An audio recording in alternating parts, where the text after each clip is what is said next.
On the first Easter day, after the tomb of Jesus was discovered empty, according to St. Luke's Gospel, two companions, followers of Jesus, walking together from Jerusalem to Emmaus, became the first to meet the risen Christ.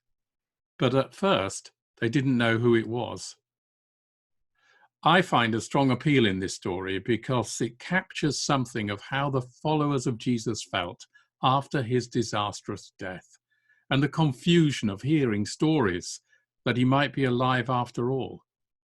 There's an emotional dimension which we can relate to very readily, and perhaps especially in these tough and frightening times. Listening to this story, we hear and we may feel for ourselves the sadness and the disappointment of the disciples expressed in those intensely moving three words: "We had hoped." They had hoped Jesus would be the one to set them free. But he had been cruelly condemned and killed by the leaders of their people instead. Bitter disappointment. We're living through a tough time for the world right now. We know there are lots of people suffering because of this virus, too many families who've lost loved ones. Health and other key workers are working so hard in really challenging situations and giving of their time and energy sacrificially to care for the sick and isolated. There are lots of disappointments and struggles.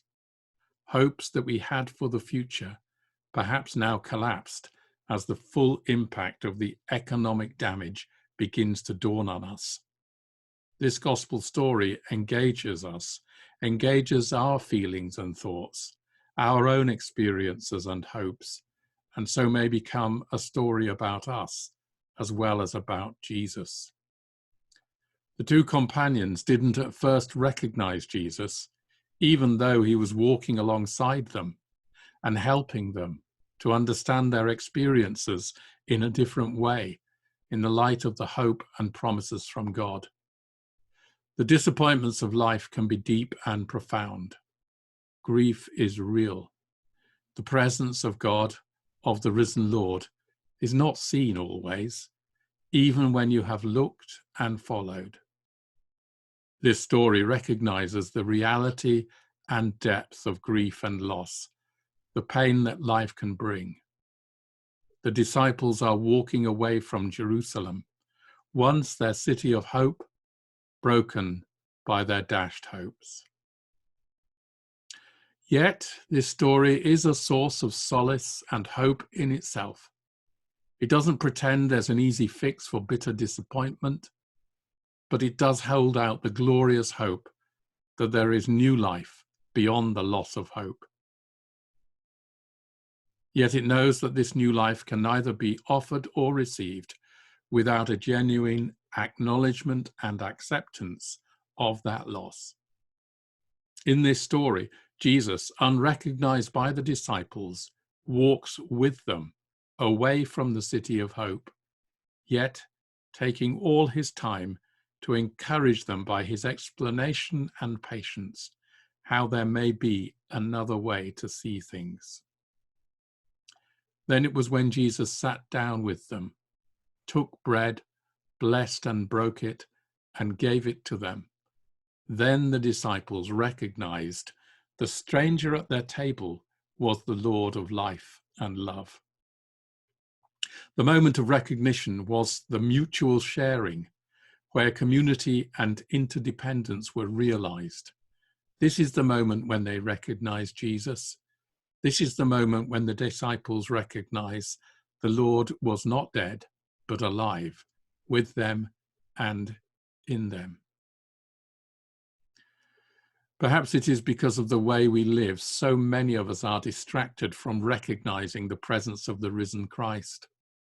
We have a society which promotes as examples to be admired the ability to project power over others and to grow wealthy irrespective of the external costs, to extract value from the planet and from other people in order to sustain comfortable lifestyles whilst ignoring or disclaiming any responsibility for the negative impact on others and the environment.